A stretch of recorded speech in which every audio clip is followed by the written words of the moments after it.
Morning बच्चों आज पढ़ो इस next topic one role of hormones in initiating reproductive functions अमिक हार्मोन क्या रोल रिप्रोडक्टिव फंक्शंस करनस मज सो वह वुच एंडोक्राइनिक ग्लैंड्स पिट्यूटरी ग्लैंड्स क्या तम क्या गए male female secondary sexual characters कम गए मेल तो फीमेल्स मज तम क्या डेवलपमेंट कित पे कत डेवलपमेंट गसान यह वुच वही थ्रू मतलब पतमिस टॉपिक्स मज वह नेक्स्ट वन अमुक रोल क्या रोल ऑफ हार्मोन्स क्या अमुक अत रिप्रोडक्टिव फंक्शनिंग्स मज endocrine glands release hormones into the blood streams to reach a particular body part called target site. This endocrine glands hormones blood streams maz gasa vatan so in particular body maz tat vanan target site. The target site responds to the hormone. This target site respond karan at hormone. There are many endocrine glands or ductless glands in the body. The body manch varia kya endocrine glands ductless glands sign body must present already. The testes and ovaries secrete sex hormones. In testes male sind ya ovaries female hunt tim sex hormones asan. You have just learned that these hormones are responsible for the male and female secondary sexual characters. Ach pata ki manch wana secondary sexual characters. Further, the sex hormones are under the control of hormones from pituitary gland. Sex hormones under control asa pituitary glands. The pituitary gland secretes many hormones, one of which makes ova mature in the ovaries and sperms form in the testes. Pituitary gland responsible ovaries must ova banan khatra be sperms banan khatra man giants के testes must male testes must.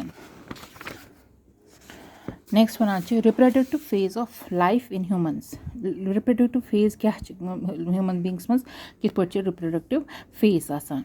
Adolescents become capable of reproduction when their testes and ovaries begin to produce gametes.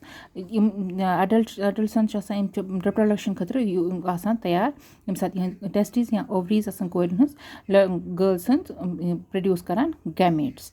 The capacity of maturation and production of gametes lasts for a much longer time in males than in females. As compared to females, males time rozaim.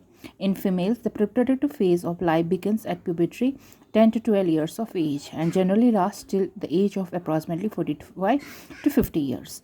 Is reproductive phase is puberty stages females which 10 to 12 years but start up to 45 and 50 years the age.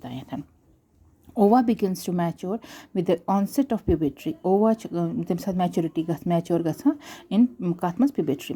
One ovum matures and is released by one of the ovaries once in 28 or 30 days. This ova mature near about 28 to 30 days. During this period, the wall of the uterus becomes thick so as to receive the egg in case it is fertilized and begins to develop. And such period receive egg thick wall uterus to fertilize fertilization shuru. This results in pregnancy. Pregnancy females. In fertilization, if fertilization does not occur, the released egg and the thickening lining of the uterus along with its blood vessels are shed off. Period menstruation. Menstruation occurs time 28 to 30 days. First menstrual flow begins at the puberty is termed as menorrhagic.